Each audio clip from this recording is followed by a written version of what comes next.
할렐루야. 오늘 성경 말씀 갈라디아서 6장 보겠습니다. 갈라디아서 6장 말씀 보겠습니다. 형제들아, 사람이 만일 무슨 범죄한 일이 드러나거든 신령한 너희는 온유한 심령으로 그러한 자를 바로 잡고 너 자신을 살펴보아 너도 시험을 받을까 두려워하라. 너희가 짐을 서로 지라. 그리하면 그리스도의 법을 성취하라. 만일 누가 아무것도 되지 못하고 된 줄로 생각하면 스스로 속임이라. 각각 자기의 일을 살피라. 그리하면 자랑할 것이 자기에게는 있어도 남에게는 있지 아니하리니 각각 자기의 짐을 질 것이라. 가르침을 받는 자는 말씀을 가르치는 자와 모든 것을 함께 하라. 스스로 속이지 말라. 하나님은 업신여김을 받지 아니하시나니 사람이 무엇으로 심든지 그대로 거두리라. 자기의 육체를 위하여 심는 자는 육체로부터 썩어질 것을 거두고 성령을 위하여 심는 자는 성령으로 영생을 거두리라. 우리가 선을 행하되 낙심하지 말지니 포기하지 아니하면 때가 이름에 거두리라. 그러므로 우리는 기회 있는 대로 모든 이에게 착한 일을 하되 더욱 믿음의 가정들에게 할지니라. 내 손으로 너희에게 이렇게 큰 글자로 쓴 것을 보라. 보로 육체의 모양을 내려 하는 자들이 억지로 너희에게 할례를 받게 하면 그들이 그리스도의 십자가로 말미암아 박해를 면하려 함뿐이라. 할례를 받은 그들이라도 스스로 율법은 지키지 아니하고 너희에게 할례를 받게 하려 하는 것은 그들이 너희 육체로 자랑하려 함이라. 그러나 내게는 우리 주 예수 그리스도의 십자가 위에 결코 자랑할 것이 없으니 그리스도로 말미암아 세상이 나를 대하여 십자가에 못 박히고 내가 또한 세상에 대하여 그러하니라. 할례나 무할례가 아무것도 아니로되 오직 새로 지으심을 받는 것만이 중요하니라. 무릇 이 규례를 행하는 자에게와 하나님의 이스라엘에게 평강과 긍휼이 있을지어다. 이후로는 누구든지 나를 괴롭게 하지 말라. 내가 내 몸에 예수의 흔적을 지니고 있노라. 형제들아, 우리 주 예수 그리스도의 은혜가 너희 심령에 있을지어다. 아멘. 할렐루야. 지난 시간 갈라디아서 5장에서는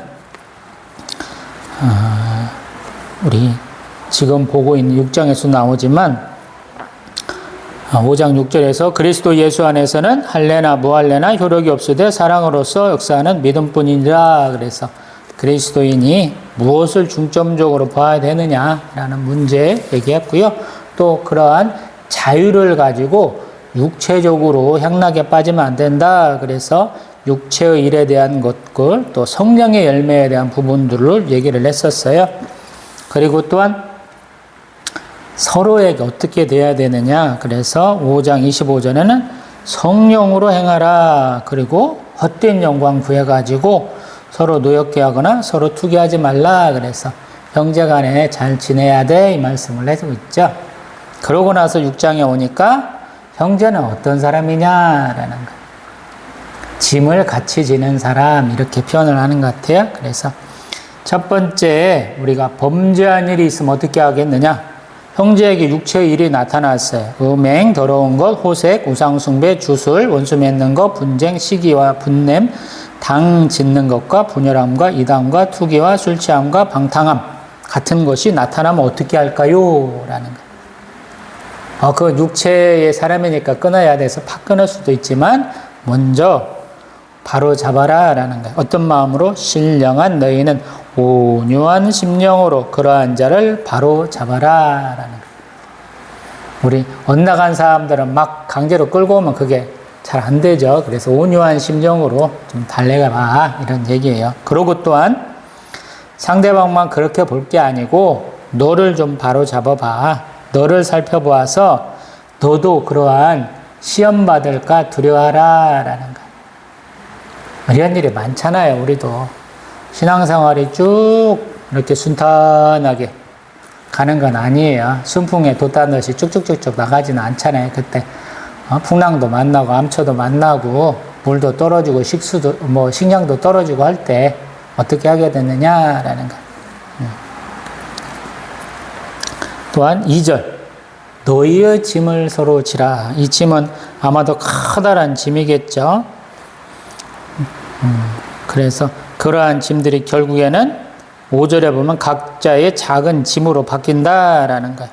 우리 커다란 짐, 그것들은 무거운 짐은 어떻게 해야 됩니까? 우리 보면은 개인이 감당하기 쉽지 않은 것들을 얘기를 하는 거죠. 그래서 그리스도의 법을 성취하라라는 거예요. 어떤 사랑의 율법이죠. 그래서 제가 갈라디아서 6장 3절은 굉장히 암송하기를 좋아하는데, 만일 누가 아무것도 되지 못하고 된 줄로 생각하면 스스로 착각합니다. 스스로 속입니다. 라는 거예요.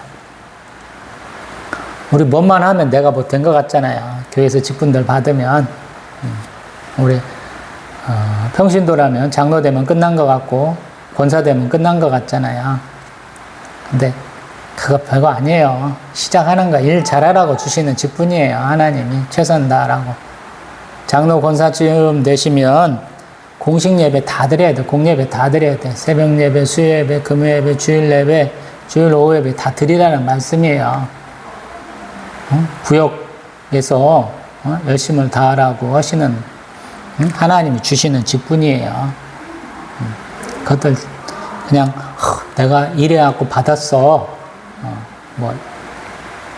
교회에서 막 섬기고 봉사해야 그렇게 직분들 주시잖아요. 그래서 내가 몇 년간 노력해서 된 거야 이런 생각들 하시는데 그거 아니에요.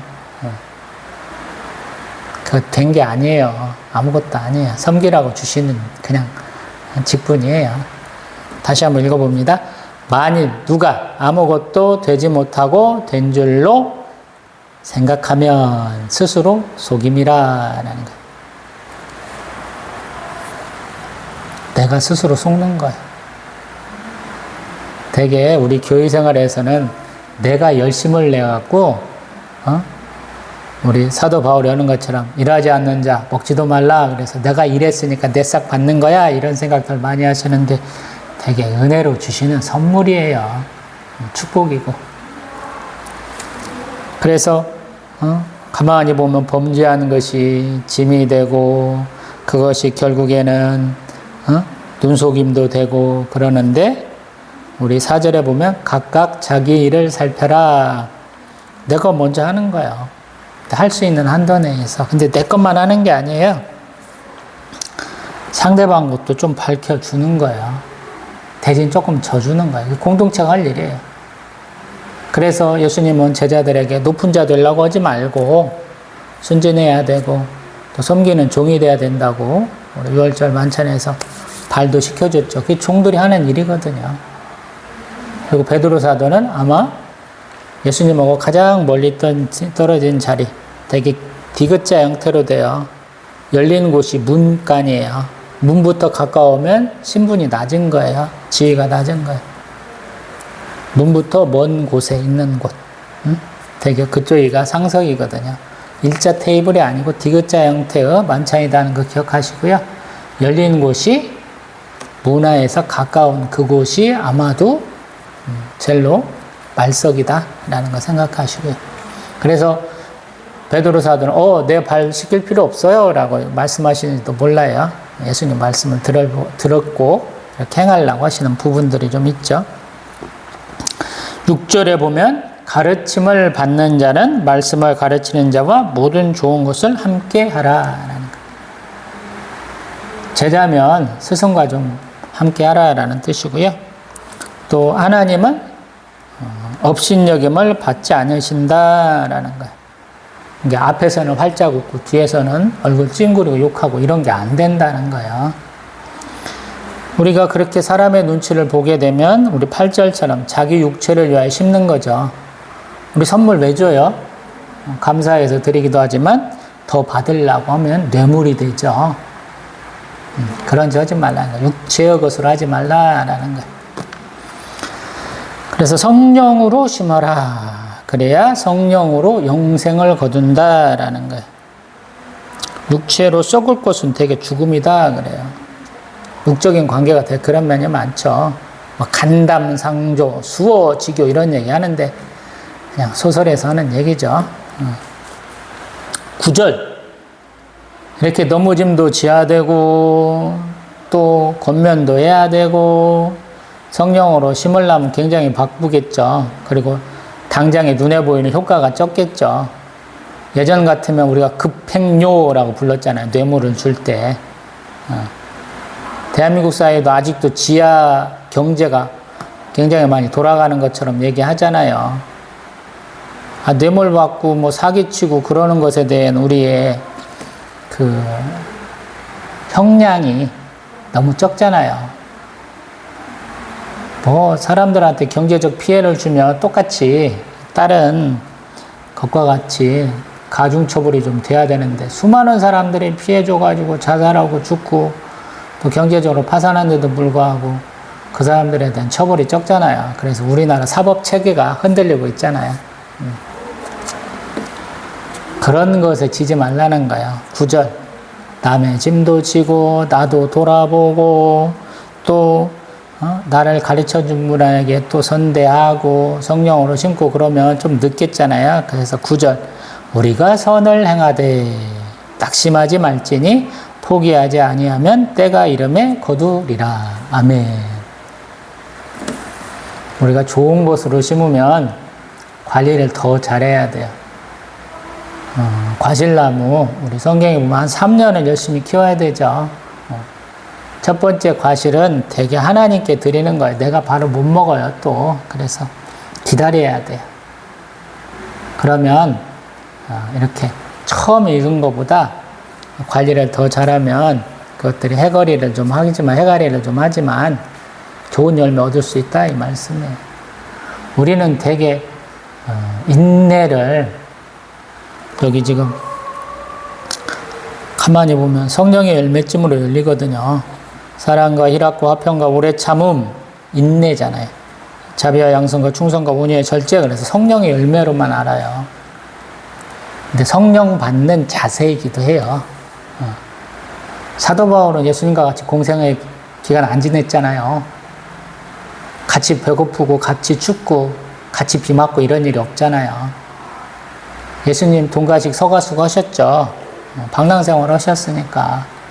집에서 대접받으면 좋지만 못 받으면 뭐 들에서 산에서 다 풍찬 노숙해야 되잖아요. 먹을 거 없어갖고 우리 제자들은 맨날 그 먹는 거 빵 갖고 고민하잖아요. 그래서 인내가 뭔지 잘 모르는지도 모르겠어요. 예수님과 같이 그 선교 여행을 좀 다녀봤으면 좀 다르게 이해할지도 모르죠. 그래서 예수님과의 경험이 더 동지와도 같은 예수님의 품에 좀 안겨본 듯한 사람들의 말과 사도 바울의 말이 조금 달라요. 그걸 좀 인지를 하셔야 돼요. 가까이에서 보고 마시고 또 눈에 담았던 사람, 그의 말씀을 생생하게 귀로 들었던 사람과 다른 사람의 논리는 다를 수밖에 없잖아요. 그래서 조금 사도 바울의 서신들 13권의 얘기는 조금 다른 거예요. 그래서 그것과 그거를 조금 구분해서 보세요. 물론 이제 우리 사도 바울은 굉장히 고생 많이 했죠. 근데 그 고생이라는 게 어떤 거냐라는 거, 사랑으로 뽑힌 거냐, 나의 죄에 대한 반성으로 하는 것이냐라는 것이 조금 차이가 있겠죠. 사도 바울은 아마 뭐 이렇게 균형적인 감정이 아니고 조금 죄에 대한 회개 쪽에 가까운 것이 아닌가 싶기도 하고 그런 생각이 들죠. 오늘도 보면 17절에 내 몸에 예수의 흔적을 가졌다 그래요. 뭐 흔적이니까 갑자기 막 조금 상처나고 그 흉터 남은 정도로 생각하는데 되게 이거는 뭐냐면 종의 표시예요. 어떤 특정 부위에다가 이렇게 불로 인장을 지져놓은 거예요. 우리가 생각하는 흉터가 아니에요. 제 몸에도 흉터가 엄청 많거든요. 놀다가 다치고 뭐하다가 다치고 막 해서 온갖 군데 많아요. 머리끝부터 발끝까지. 그런 상처가 아니에요. 상처가 남았던 게 아니고 예수의 흔적이라는 것은 예수의 인장이에요. 인장. 불로 지져갖고 딱 이렇게. 예전에 같으면 죄지었으면 이마 같은 데다가 새기기도 하고 팔 같은 데 새기기도 하고 그런 의미예요. 10절 우리는 기회가 있는 대로 모든 이에게 착한 일을 하되 더욱 믿음의 가정들에게 해라. 착한 일을 해야 돼. 뭐 구체적으로 말하면 구제예요, 구제. 돌볼 수 있으면 돌보라는 거, 줄 수 있으면 주라라는 거.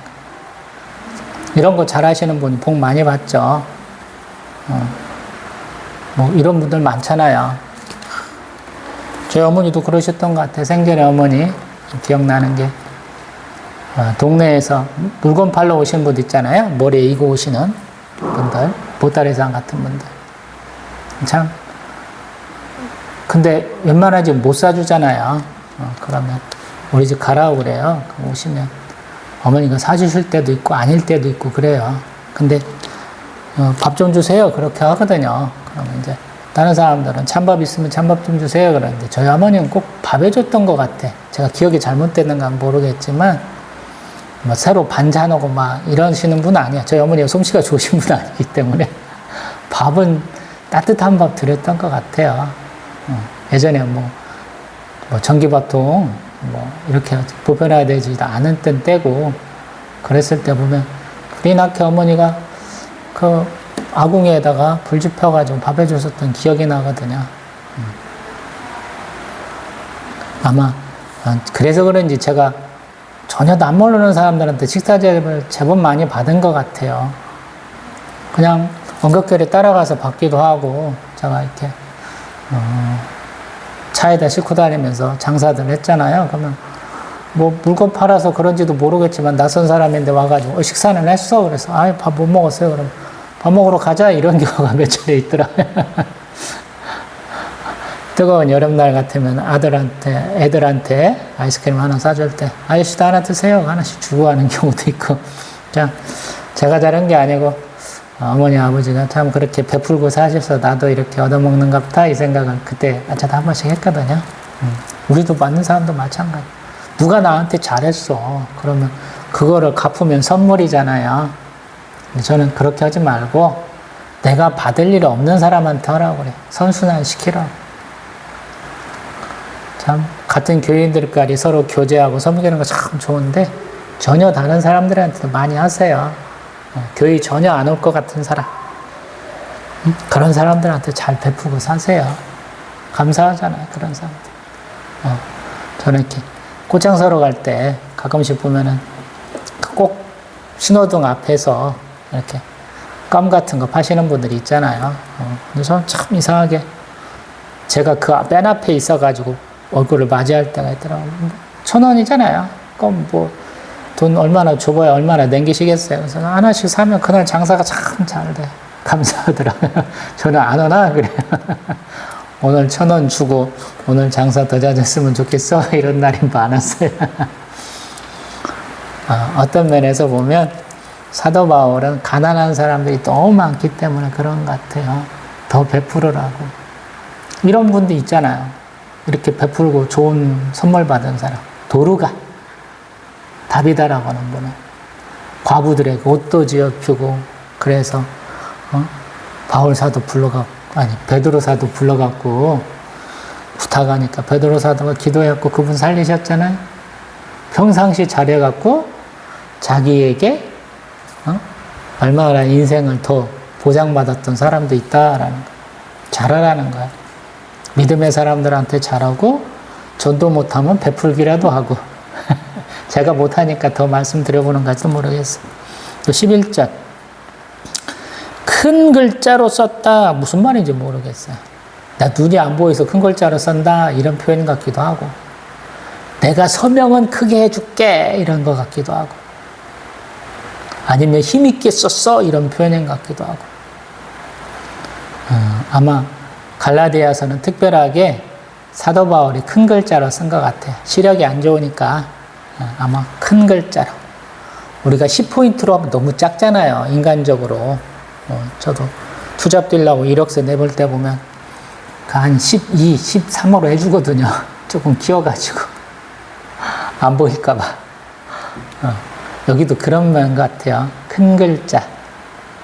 잡다한 얘기는 대부분 안 하려고 그랬는데 나는 이 믿음을 위해서 이렇게 노력해 왔어. 그리고 너희들이 생각하는 거 율법을 중심으로 하는 신앙생활은 잘못됐어 하는 것을 지금 6장에 걸쳐서 우리 성경으로 하나, 둘, 셋, 넷, 다섯, 여섯, 일곱, 여덟, 9면에 걸쳐서 제 성경으로 보면 얘기를 했다라는 것이고요. 육체의 모양을 내려하는 자, 남들에게 보여주기식 신앙생활. 우리 예수님이 가장 많이 비판했던 바리새인들, 서기관들이 하는 짓이죠. 내거리에 서서, 시장에서 서서 막 고래고래 소리 지르면서 기도하고 남들 다 보라고 나 오늘 금식하고 있어 막 다 말하고 다니고 위에 죽은 척 다 하는데 다 그 위선이죠. 거짓이죠. 그런 사람들이 억지로 할례받게 하는 거야. 이런 툰 것 같아요. 지금 사도 바울이 보기에는. 야, 나 그 사람들보다 율법 더 잘 알아. 내 스승이 누군 줄 알아? 가말리엘이야. 당대 최고 학자야. 내가 그런 거 모르겠어? 나 태어나면서부터 로마 시민권자야. 율법에 대해서 잘 알아가지고 나 대제사장 해주시는 그 체포영장 갖고 담에서까지 갔다 온 사람이야. 근데 그건 아니야 라는. 그렇게 니들이 할례도 받고 율법도 지키려고 하는 것은 결국에는 박해 안 받으려고 하는 거야. 그리스도의 십자가를 내가 안 졌어. 그리스도인이 아니야 라고 보여주는 거야. 제가 조금 전에 11시 대예배 때는 지금 시리아 지역에 로마군 군단이 한 4개 정도 있고 이스라엘은 3개 정도 있고 이집트 지역에는 한 2개 정도 예수님 그 공생의 기간 쪽에는 그렇게 있었지 않는가 추정을 하거든요. 그리고 뭐 AD 2세기쯤 가면은 군단 수가 더 늘어가면서 공격을 위한 군단이 아니고 수비를 위한 군단으로 국경선에 그냥 빠글빠글하게 다 이렇게 연접해 있어요. 더 많은 군단이 와가지고 그때 로마의 박해보다는 헬레니즘 그리스가 그 일대를 한번 통일을 했잖아요. 그래서 이집트부터 인도까지 헬레니즘 문화가 싹 불고 있을 때 그런 우상 숭배를 이겨내기가 어려웠겠다. 그래서 안디옥 교회가 세운 것이 참 놀라운 일이다. 이런 말씀을 드려봤거든요. 여기 지금 이들도 보면 그 헬레니즘 사이에 유대교 사이도 지금 다 이렇게 견설되어 있는 거거든요. 근데 그들한테 눈치 보이고 박해받을까봐, 견제받을까봐 지금 이렇게 율법을 행하자라고 그런다는 거예요. 그러지 말라라는 거죠. 따르지 말라라는 거예요. 할례받은 그 사람도 사실은 율법을 안 지켜. 니들 할례받게 하는 것은 니들 가지고 자랑하려고 그런 거야. 이런 거예요. 우리 전도왕 뽑을 때 보면 그런 경우 많죠. 등록만 하고 교회 안 다녀. 서로 품앗이하고 돌아다니셔가지고. 너 교회 다녀? 그냥 우리 교회 와가지고 그냥 눈치만 좀 하고 체면 좀 세워줘. 그러고 다시 가. 그렇게 하시는 분들이 있잖아요. 품앗이. 선교지에서도 그렇게 하고 제가 다니던 교회 담임 목사님이 이렇게 중국에 이렇게 다녀보는데 서로 성도들을 품앗이 해줘요. 이때 모이고 저때 모여서 들켜가지고 더 철저하게 관리하시겠다. 돈도 오라는 데까지 와야 주지. 내가 인터넷 배킹 안 해줘. 이렇게 하셨던 것 같아요. 또 14절. 나는 우리 주 예수 그리스도의 십자가만 자랑해 라는 거야. 자기 할례 받았잖아요. 할례 자랑 안 해. 율법 잘 지키는 거 자랑 안 해. 다른 거 자랑 안 한다는 거야. 오직 예수 그리스도만 자랑한다라는 거야. 왜?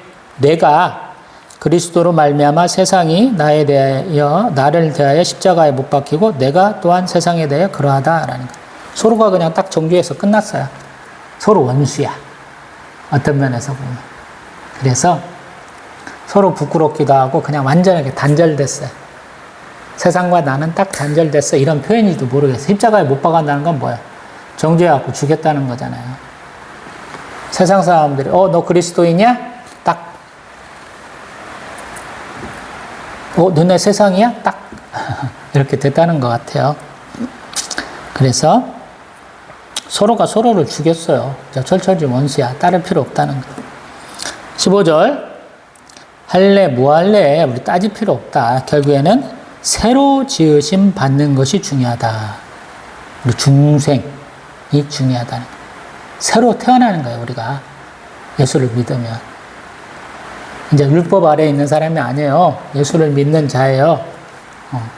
그래서 자유민이 되는 거예요. 어떤 면에서 보면 하나님이 우리를 자유롭게 하는 거예요. 하나님 안에서. 세상에는 그 종교명령한다고 우상 숭배한다고 온갖 것들 다 드러나는데 그것들 안 지켜도 돼 이렇게 표현하는 거예요. 우리가 아직 몰라서 그래요. 천주교 믿고 뭐 불교 믿고 거기도 만만치 않습니다. 그냥 자유롭게 아무것도 안 해도 무교이시다가 기독교 오니까 뭐 이렇게 지키라는 것도 많아. 주일날 왜 못 놀러 가? 그러는데 다른 종교는 안 한 줄 아세요. 더 심해요. 우리가 젤로 양반이야. 또 축복의 말씀하고 있고요. 그러고 끝내고 있습니다. 마지막 보면 형제들아 우리 주 예수 그리스도의 은혜가 너희 심령에 있을지어다. 아멘. 축복의 말씀을 받는 우리는 은혜, 사랑, 축복으로 살아요. 그게 없으면 못 사는 거예요. 내가 열심을 다한다고 내가 뭘 행한다고 복 받는 것도 있겠지만 그게 적은 부분이에요. 우리에게 영생은 선물이에요. 믿음도 선물이에요. 그래서 그 받은 선물들을 감사할 줄 알아야 돼요. 그리고 그러한 선물을 갖다가 비싼 거, 정말로 값을 매길 수 없는 그 엄청난 선물을 갖다가 공짜로 받았으니까 대충 쓰고 버리자 이게 아니에요. 더 소중하게 여기고 더 열심히 내보자. 이게 첫 번째 선물일 뿐이야. 더 좋은 선물이 기다리고 있어 라는 거죠. 하나님과 교제, 대면하에서 볼 수 있다는 창조주 하나님이 하시고자 하는 일을 우리가 깨달아 알을 수 있다는 것. 우리가 그 뜻을 받들어서 그 일에 동참할 수 있다라는 것. 처음에는 아무것도 모르고 해 그러는다가 너도 같이 좀 계획 좀 세워볼까? 계획만 세우는 게 아니고 실제로 그 계획에 따라 일이 이루어지고 그 계획대로 제대로 결과가 만들어지는 데까지 볼 수 있다라는 거. 대단한 거죠. 쉽게 말하면 일용직 아르바이트로 어떤 데가 뽑혀간 것도 참 은혜죠. 돈이라도 주니까 얼마 감사. 가다 보니까 정직원 되고 평사원에서 쭉 올라가가지고 임원이 되고 나중에는 사장이 되고 어떤 프로젝트가 예전에는 그냥 말단 가서 프린트물이나 해와 커피나 한 잔 사와 내가 넘기라 할 때 PPT 잘 넘겨라 뭐 이런 거 하다가 점점 자신이 구상으로 할 수 있는 것이죠. 그게 하나님 일이에요. 하나님 직접적으로 쓰시는 것은 대부분 천사예요. 요한계시록 가보면 하나님이 천사들 얼마나 많이 부르시니까 모르겠어요. 예수님이 개인적으로 부르실 수 있는 천사가 12군단도 더 된다라고 말씀하시잖아요. 마태복음에서. 근데 그보다 더 많은 천사가 있는 것 같아요. 우리는 가서 예배하고 찬송하고 기도하면 됩니다. 그래서 그거 연습하는 거예요. 그거 잘하라고. 하나님, 너 가서 병사로 싸워. 이런 게 아니에요. 요한계시록에는 그런 게 없어요. 하나님 앞에 기도하고 찬송하고 예배드리면 됩니다. 그거 연습하는 거예요. 천국에서도 더 잘하려고. 우리 아르바이트생 된 거예요. 입문했어, 이제. 이 수습기간 떼는 데가 굉장히 어려운 거예요. 갈라디아서 끝났습니다.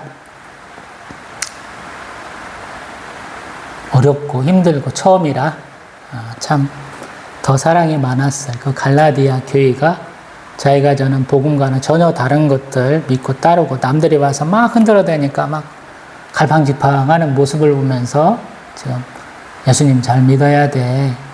할례 같은 거 외적인 것에 해와 달과 날과 절기에 좀 휘둘리지 마라고 하는 거죠.